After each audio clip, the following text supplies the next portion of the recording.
Welcome to the free webinar for the Ultimate Patient Experience, guys.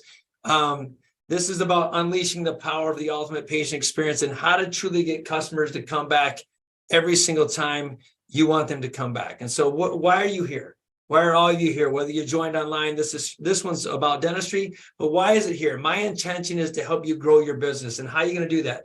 You need to understand what your patient's needs are. You need to create that experience that keeps them from coming back for more, getting them to come back over and over again, and then ultimately leading patients, getting referrals from them. That's why you're here. And that's what you're going to grow when you leave this message of how you truly can grow a business. I don't care if it's in dentistry or nothing. We're going to focus on dentistry, but this is how you truly get patients wanting more.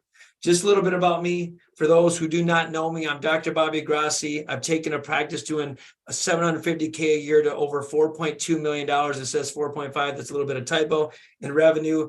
I've started as a general dentist in lonely Flint, Michigan. I was raised by a single mom raising 3 kids. I now do implant dentistry and orthodontics, and I specialize my craft. I own Great Lakes Dental Design, which is a dental lab within my dental practice. I'm part of the Dentist CEO brand, which now coaches and mentors other dentists. I've been doing this for over 2 decades, 22 years of experience of either being a dentist or coaching. So guys, when you're here, my intention with this whole thing is just to allow you to be the best you. How to truly catapult your practice, if you will, by just sharing some of my knowledge. And graduated dental school in 2003. Been doing this over 2 decades. I've been in dentistry field for almost 23 years. So I got a little bit of knowledge. Hopefully you pay attention. Hopefully this is great. So let's go. What is the agenda though? We're going to start with the patient-centric care. What is your first impressions? What do they think of your practice? Well, how will your staff interact? What technology should you have to help do this? What is your post-treatment care? And then what team training should you do? And then finally, we're going to end this with a bunch of Q&A questions. So, if you're on IG, I can see you, maybe answer some Q&As, but my staff at the Dentist CEO will give you some Q&As and we can go for that at the end. So what is the ultimate dental patient experience? What is it truly out? What you're going to learn today is creating the unforgettable dental patient experience that ensures your patients will return. Because at the end of the day, marketing is great. The phone will ring and you can get the person to come in, but how do they truly come back? How do you truly get them to come back over and over and over? And if you don't have that, right? If you don't have the patients coming back or referring other people, then you're going to be dead. At the end of the day, you got to keep growing. So what is the ultimate patient experience? Why having a patient-centric environment is so important? And what are the essential elements for this type of service model? Like, what do you need, right? So what is the patient-centered approach? What is my definition of patient-centric approach? To me, it's really simple. I'm gonna hone it down. The patient's needs always come first. I'm gonna repeat that. The patient's needs always come first. We had it backwards in dentistry, and some of us have it backwards so much in dentistry that we put our needs ahead of the patient's needs. I'm going to ask you a few questions. When you understand that, what do patients want nowadays? They want extended times in a practice. They want to be seen when they want to be seen. Everybody has this barrier of time. You got mothers and fathers that are working multiple jobs, or partners working multiple jobs. You're running around with a rat race of trying to get your kids to certain places. So you got to expand what the patient wants. You got to understand your patient's needs. And then when you can do that, they'll trust and they'll play a very important role in your patient satisfaction. They're going to understand that when you put their needs first, when you service them first, when you meet what their wants first, you're going to create a patient-centric practice. That means you do anything possible to service your patient. And when the first thing you got to talk about is, what is compassion? How does compassion relate to servicing your patients? Like, how did that even tie into a patient-centric approach? Because when you show compassion, when you're talking about patient care, when you can show compassion, meaning you understand their wants and needs and you show compassion to that, they're going to be more apt to respect you, because now you're treating them as a person. You're treating them, you're meeting their needs at once. You're making sure that their time is met in time. All their barriers are addressed. You're communicating that's personalization that shows respect and compassion. Who doesn't love that? Like, even when you talk to your kids, if you think about that, when you're showing them compassion and that mutual respect, that's when people come in droves. They don't want to be patient number 105. They don't want to be patient. They want to know that they're a person. They're a part of something bigger. And so I'm going to dive into compassion a little bit. My definition of compassion versus empathy, and I think people mistake this in dentistry. I think we mistake this in life. I hate the word empathy, but I'm going to talk about it. Now, you might say, well, why would you like that? Compassion, to me, is embracing or understanding what the patient wants and needs and relating to them without taking in their anxiety. We've all had the dental patients, or we see around people that are anxious or scared to be in the practice. You can show compassion without taking all their emotion in there. Because most of the time, people don't want to be in the dental office, right? So be compassionate, but don't be empathetic. Empathetic is you feel what they're feeling and it tackles onto you. When you do that, when you take on empathy, you might distract the patient. So make sure your role of compassion and understanding the patient feelings is key. But the impact of compassion, the impact that it shows, the impact that you even care, maybe something outside of dentistry, when you remove the doctor coat, if you will, or your staff coats, you show that compassion, man, they'll be doing whatever you want. So the importance, when you show the compassion, you also lead to the role of respect. And we use this word respect like this loosely. When you understand what the patient's barriers are, when you understand what their needs and wants are, and you show respect and you communicate and you acknowledge the patient as an individual and not number 105, as we said, when we give them the ability to control their own treatment plan, if you will, to set parameters and guide them down a path. So many times dentists don't guide, they tell. But if you can get the patient, if you're compassionate about what they need and want, you'll understand their needs and you treat them with respect and you guide them down the path, great things will happen. Then what does that do? That's going to build the trust. Because when you can have compassion, when you show compassion, when you respect them, they're going to feel heard. When you feel heard and you feel wanted, you tend to trust people more, because like attracts like. They think you are becoming transparent. You're not the car salesman, if you will. And we all know dentistry is sales. I mean, who are we kidding? We need, just like McDonald's needs to sell cheeseburgers and people to buy cheeseburgers, or crumble cookie people have to sell cookies in order to make a profit. We need people to accept treatment plans. But nobody wants to do business with people they don't trust. Nobody wants to do business with people that doesn't show compassion, that doesn't treat them with respect. Nobody wants. So when you're communicating, make sure you're transparent. Make sure the patient understands what they want. And there's ways to ensure effective communication by just asking questions, repeating what they say, repeating what they want.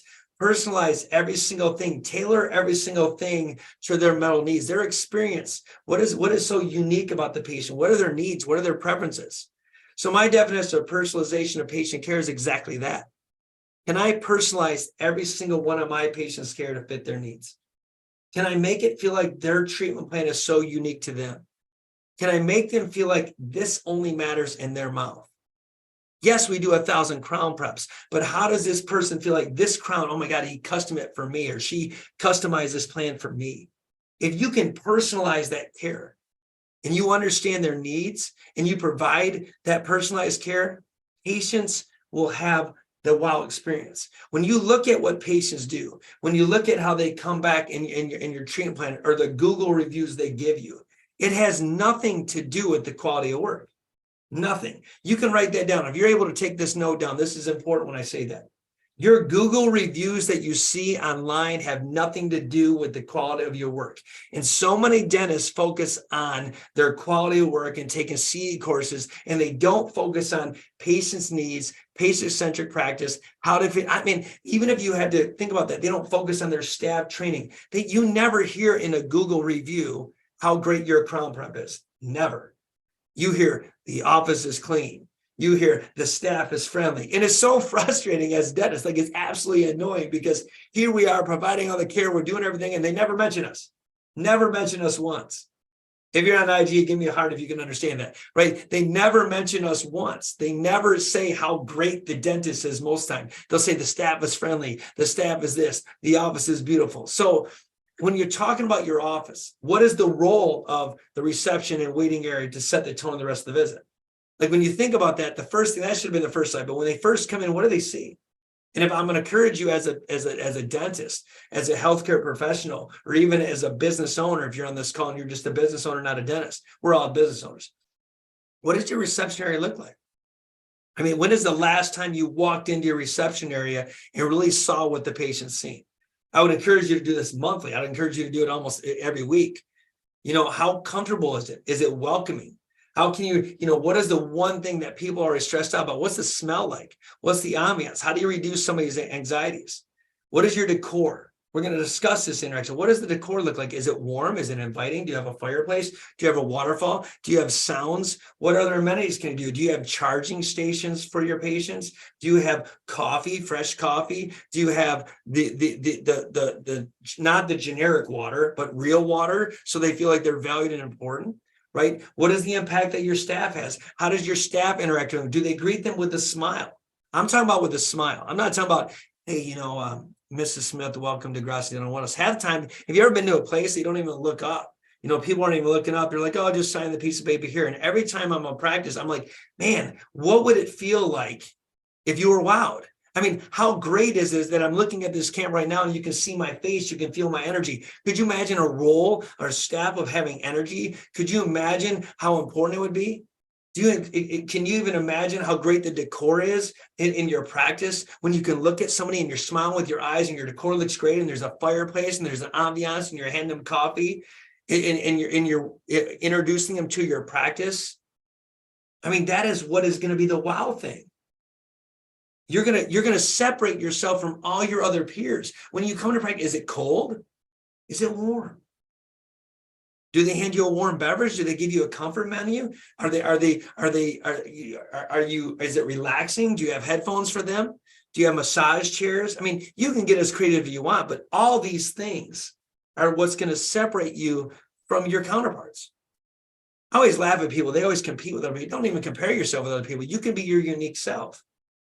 You know what makes you feel good. You know that when you go into somebody's house, if they greet you in the opening door and you walk in and it's nice and there's flowers in there, or beautiful plants, or there's a warm coffee and you can smell the aroma of coffee. I mean, it's just like, man, it feels like home. If you can make your dental practice feel like home, if you can reduce the anxiety by whatever, candles or would get creative, you're going to win. You're going to win. So never underestimate what your decor looks like. That's the first line of things. They always say, don't judge a book by a cover, but in all reality, they judge you by what your office looks like. I mean, is it modernized? Is it not? Is it outdated? Do you have old paint on the wall? Is your carpet ripped up? Right? I mean, why would anybody come to you? Is that a wow experience? I mean, it's like going to, McDonald's or going to a Holiday Inn versus a Ritz. When you go to a Holiday Inn Express, it don't look the same. You want your dental practices, you want your business to look like the Ritz. And even extra amenities. We've talked about this, just to touch on that, right? Power stations for your clients. Everyone is on their cell phones all the time. I hate it when my kids always have this battery, right? They always say my phone's dying. Well, how great is it if you have chargers in your chairs, right? How great is it the other amenities to decrease anxiety and stuff like that? If you have maybe virtual reality anxiety stuff, you can get them in the virtual reality mode. You can have TVs, you can have coffees, you can have whatever you want to put. I mean, I have a basketball shooting hoop in my waiting room for the kids. Why? I know it's annoying. I hear it banging all the time, but it's not about us. It's about becoming patient-centric. It's about fitting the needs of the patients, making them feel comfortable, right? And then how important is your staff? And this, other than your decor, have you noticed I don't talk about our treatment plans right now about patient-centric wow experience? Because why do I say that? Because nobody cares about our skill set. Nobody cares. They care about how they feel. They care about how you make them feel. And are we meeting the needs of the patients? Are we meeting the needs of the patients? So what is the importance of the staff interaction? Probably more important than your training. How often are you training your staff? How personable are they? How effective is your staff interaction? What impact does the staff interaction have on the patient experience? What is the role of the front desk? How do they communicate? Right? To me, the front desk, we already said the person that comes in, the greeter, they better have a smile on their face. They better have the warm, friendly touch, and they better be so excited to show them. And they do the patient tours in my office and they show them all around. And the reason why they do the patient tour is because, remember, I want them to make it feel like it's home. I want them to feel like this is where I want to be.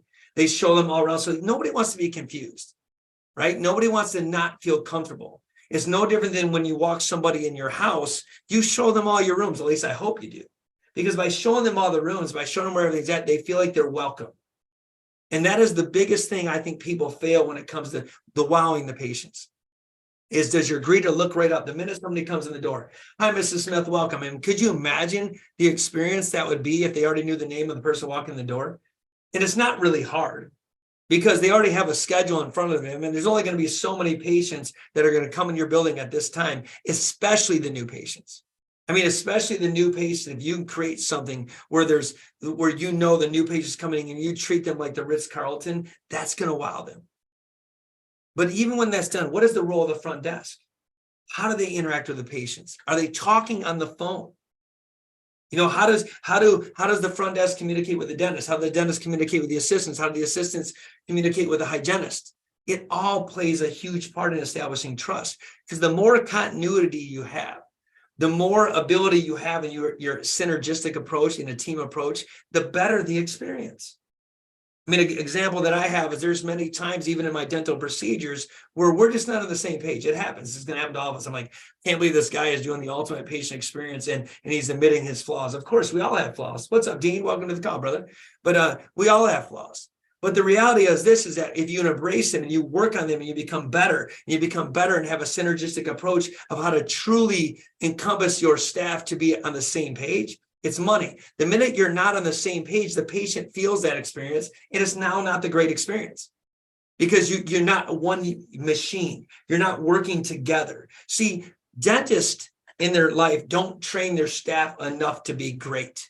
You need your staff to be way better than you. You need your staff to communicate so well that if you're not here, they're just an extension of your voice. People need to know what they're getting in your culture. They need to know that they're going to get the wow experience. There needs to be concise and clear communication about their appointments, about their billing, about how to even handle patients' inquiries. Like, how do people handle the objections? How do you discuss it? Your staff needs to know all of this. They need to know exactly what it is you want. Because if the patient has to second guess, if the patient doesn't quite understand, that's when you're going to have the problem. And that's where the communication breaks down. Even when the role of the hygienist or the assistants in communication, how do they talk to the doctor? How do we transition from patient to me? How do we pass the authority, if you will, to each other so that the patient doesn't feel like number 105? How do they feel heard? We talked about meeting the patient's needs. So an example in my practice is, a person will come in, welcome to the practice, Mrs. Smith. They'll get a tour of my practice. You can steal all my hacks all you want because I'm here to serve you. They'll get a tour. They'll come in. We'll walk them through the whole office. All my staff knows it's a new patient. They'll greet them, say, "Oh my God, welcome to the practice." Blah blah blah blah blah blah. We might give them a new patient gift. We may do certain things like that. They then the front desk, the greeter walks them to the hygiene room, and then the hygienist, they transition. "Hey, hygienist so and so, this is Mrs. Smith," and that we go through the transition. And there's that communication. And then when that communication happens, it comes back to me. Hey, there's a new patient, exam room 7, whatever it is. And we're transitioning this and we're passing authority. It's important that we all, when you're explaining procedures, that you're all on the same page. And you probably can't put an emoji in here. You can't even put a heart on IG. But have you ever had the time where you explain what the patient needs and you leave and your hygienist did something totally different? Or your hygienist thought of doing something even though they can't diagnose, and you come in and you contradict what they say. What happens? It's a confused patient. They're going, "What? Who do I even trust? Who do I follow?" Remember, they're going to trust your staff way more than they trust you. They think we're getting rich off of all the dental care. That's the facts. Those are not the facts, but they're going to trust your staff more. So the more your staff can explain procedures, the more they can explain it the way you want it in your culture that you create, in your business that you are in, hence the Dentist CEO brand. You are a business owner. You're a brand. The more you can communicate that, the more you can explain the procedures the exact same way, that's when you're going to build the trust. That's when they're going to go, "Oh my gosh, I picked the right place." That's when when me and my office manager, who is the best in financial planning, when we're on the same page and they can speak the way I speak. That's why all my staff, when they're doing something, whether it's in orthodontics or implants, they got trained the same way I get trained, because they should speak the language. They need to understand it. When we all speak the same language, then you're going to build the trust with your clients. We talked about patient experience. We talked about compassion. We talked about respect. We talked about creating the ambiance or the amenities that you can give them.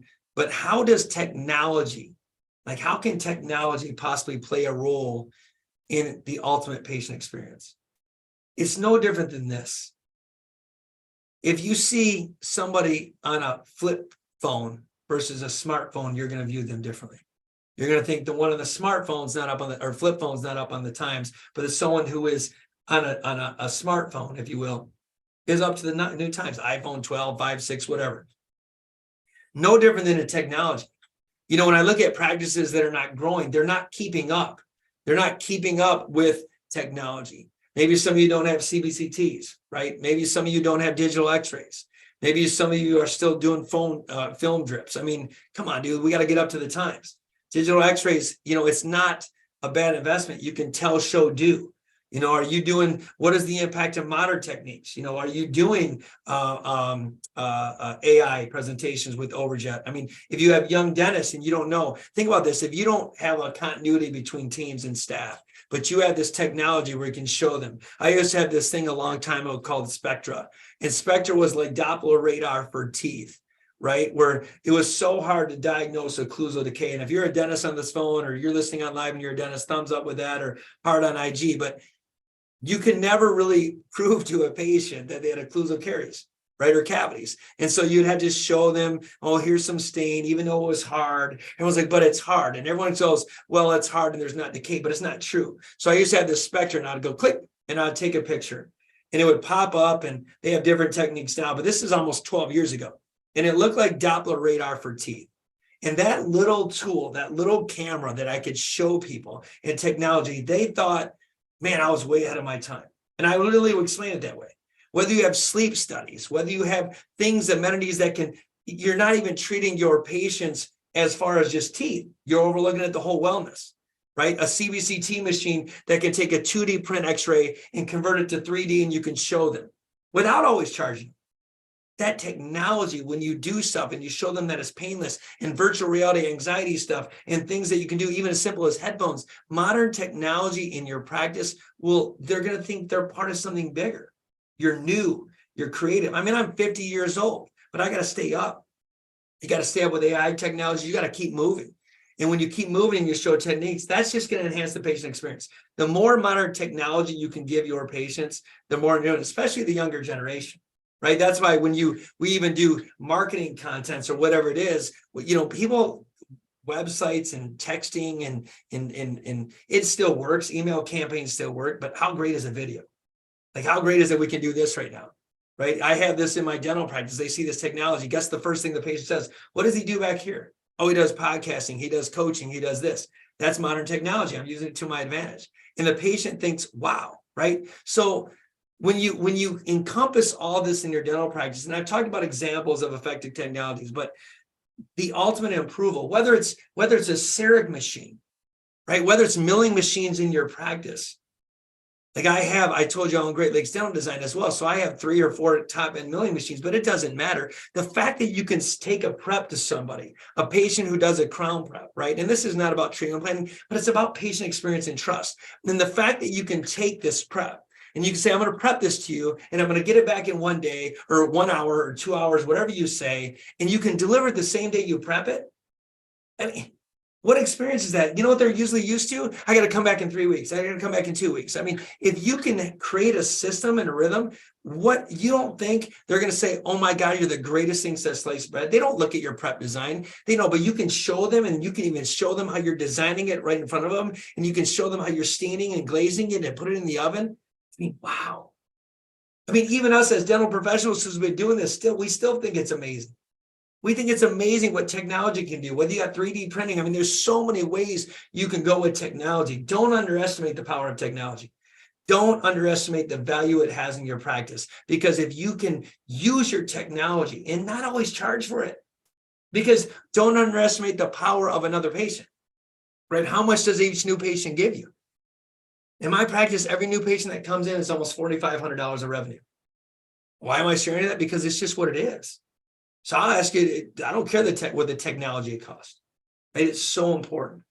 And then we did the technology, but there's a part that people miss the most about the patient experience.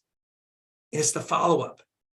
In sales, I don't care if you're a car salesman. I don't care if you're a cell phone salesman. Guess it's sales, guys. I keep using that word sales. Dentistry sales.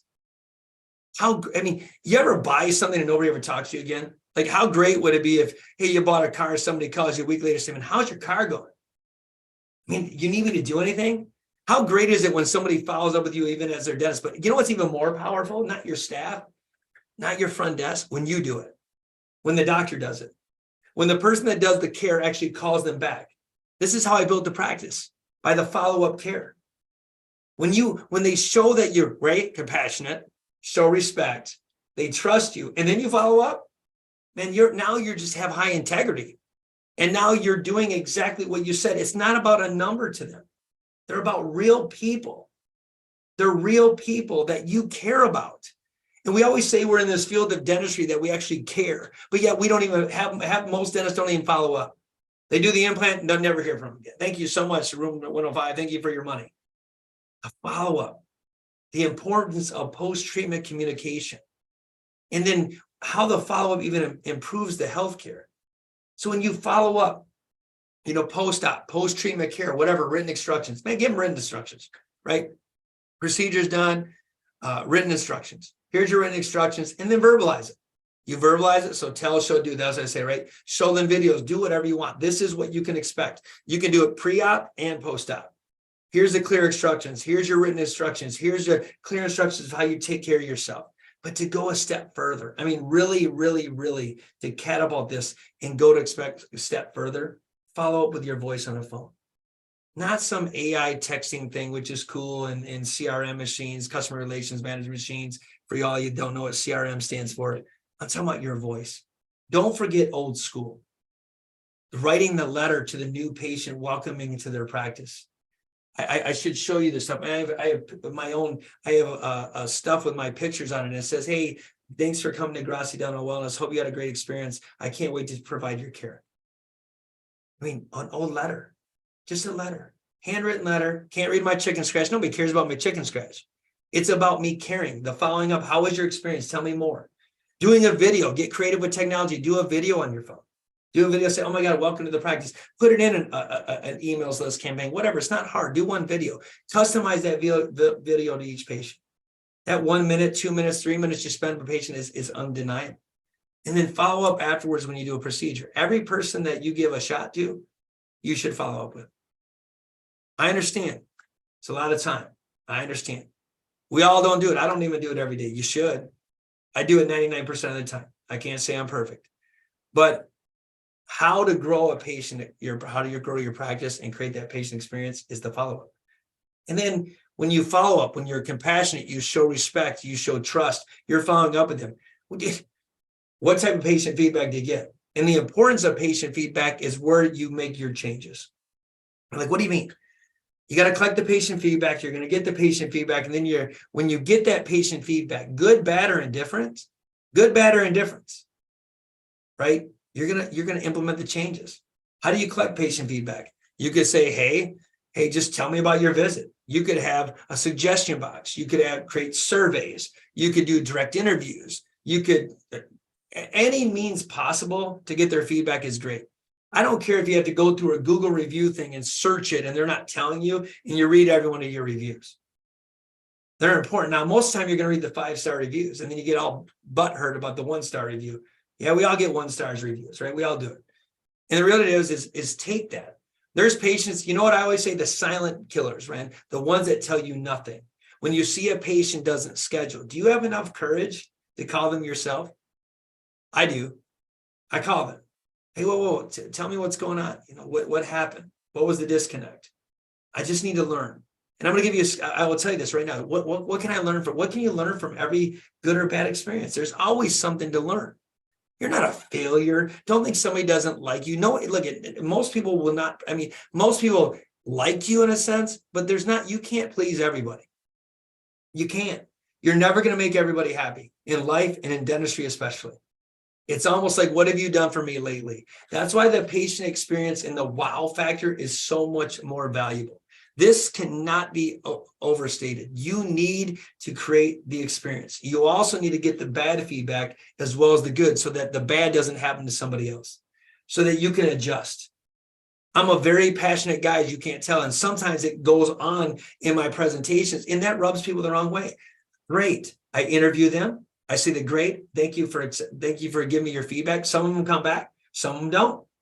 But at least I understand what I need to work on and learn from that. So testimonials. Testimonials are huge feedback. They're huge for building a practice. They're huge for establishing trust in outside online and the online presence, right? So when you're getting the feedback and communication and changes and you're building the patient's trust, you're enhancing your patient experience in the long haul. So the importance of the patient feedback is just really to enhance the patient experience for the next person. How do you really implement the feedbacks? How do you get the information? How do you establish their trust and create that experience that's second to none? And it's through we talked about the compassion, the respect, the trust, the modern technologies, communicating with your team, but getting that feedback and really working on it. I'll give you a great example. I was going to cut down a tree on one of my practices. I know for you guys that love trees, I was going to cut it down because every time I looked out my window, I had this tree that I could not see the road. And I felt like it was blocking my practice.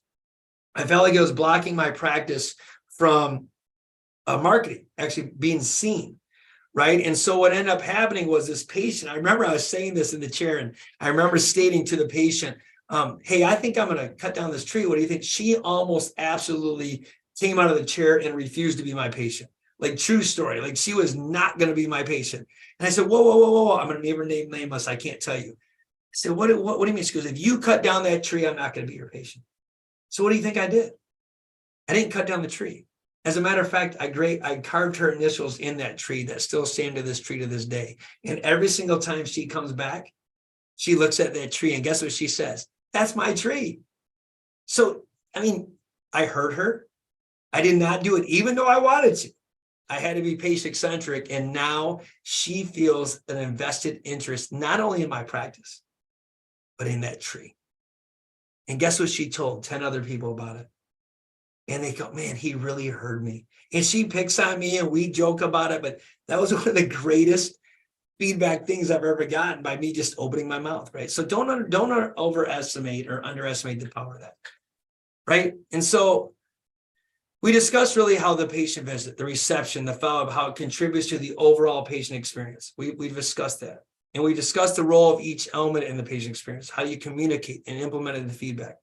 The importance of the comprehensive approach when you treat the patient as a whole, right? Every member of your dental team, every one of them, from the reception area to the greeter, to the dentist, to the hygienist, if you have a lab tech, to the lab tech, they have the most important part of being that cohesive unit to create that wow experience.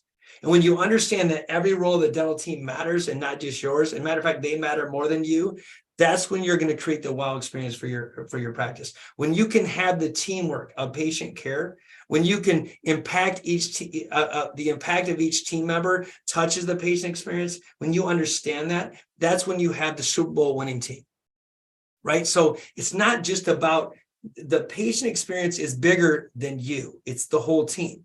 That's how you're going to win this game of life. If you're a baseball guy, you'll win the World Series. If you're a football woman or guy or girl, you're going to win the Super Bowl. For God's sakes, the Women's World Cup's playing right now. How do they win the World Cup? By being a cohesive team. Knowing where everybody's at, communicating at the same time, that's what's going to build the trust. So the role of your patient experience is bigger than just everybody else. It's everybody. So ongoing dental training, improving their quality, enhancing the patient experience is when you need to train every single time.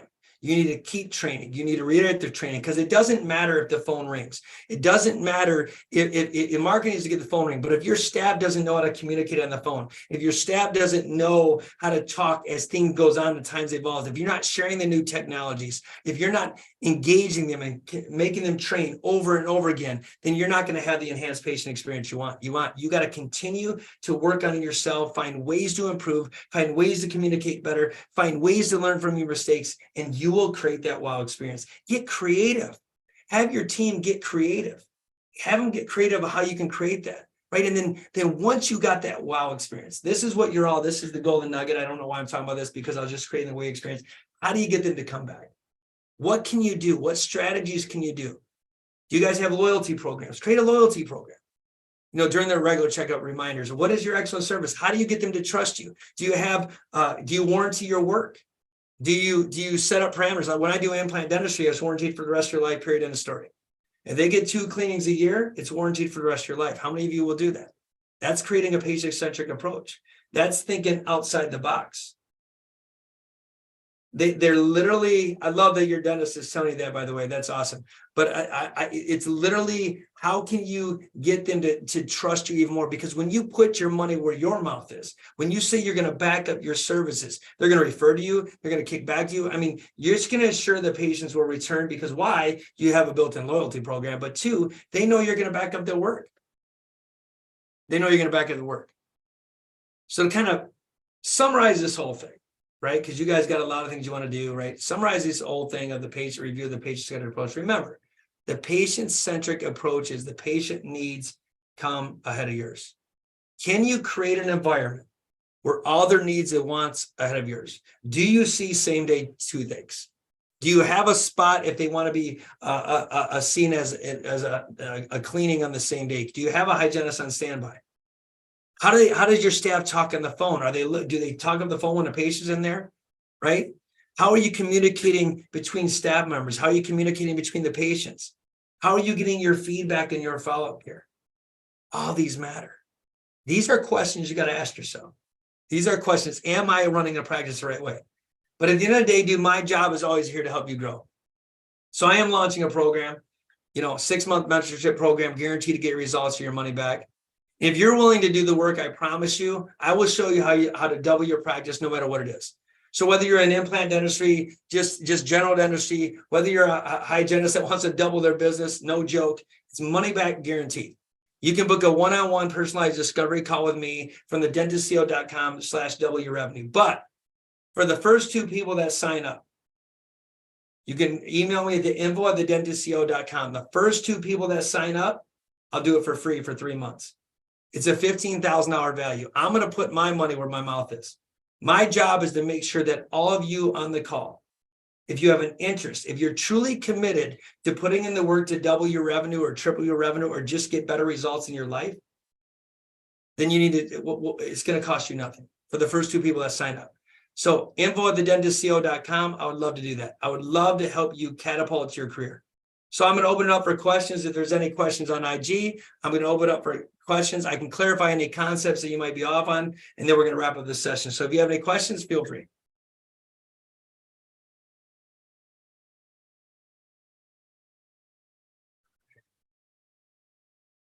How do you recommend implementing patient-centric approach in a dental practice to create a comprehensive patient experience? Are there any specific strategies or best practices you can share? Let me read that again. How do you recommend implementing a patient-centered approach in a dental practice to create a comprehensive patient experience? Okay, so like an example is, like I said, I've touched on this and I'm going to do it again, is trying to create systems and processes where the patient's needs come first. I don't care how you got to block your schedule. If you don't have enough time, I'm a single practitioner. I do have an associate, I guess now, but when I did this for a year, I was always by myself. So I had to have a way in my schedule that I always saw 2 things. I truly believe that I treat my patients as if it's my own family member. What would you do if a person had a toothache in your family? You would stop what you're doing and come in. So could I create that system within my practice? And I built in these little things in my schedule that my staff knows, hey, here's where the toothaches are coming in. Now, you might not always get to be able to do the toothache. I'm using the toothache as an example, but you at least can treat them. You can see them. Because if you don't see them, they're going to go somewhere else, right? Patient-centric. Do you have extended hours? I understand you can't work all your hours. Are you extending your hours? Are you meeting the needs of the second shifts, the third shifts? Are you doing 7 to 7s and 2 or 3 or 4 days a week? Are you just working Monday through Thursday? Or are you working Monday through Saturday? I don't work 6 days a week, but these are ways to get creative, right? And then how do you, a strategy that I would do is if you're having a hard time getting hygiene patients in, one of the strategies I always do is maybe train somebody to be cross-trained. So have a hygienist get trained to do front desk duties, and maybe they have a double pay structure, or they're paid as a hygienist wage. And believe it or not, the minute somebody wants a new care, they can come in and clean their teeth. Now, that's only going to work if you have enough operatories. So you got to first ask yourself a question: do I have enough building capacity or operatories to do this? I don't know, but those are some strategies. I hope that helped.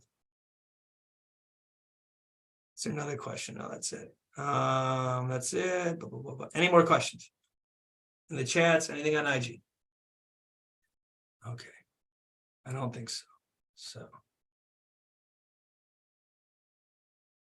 Well, guys, once again, thank you so much for joining. If I missed a question, I apologize. Thank you so much for taking your time out. I hope this helps. And like I said, I'm looking for 2 people at least. 2 people where you're going to have my services for free, where I can truly show you how to double your revenue. Just email me at the info@thedentistco.com, and you guys have a wonderful day. Thanks for listening. We'll talk soon.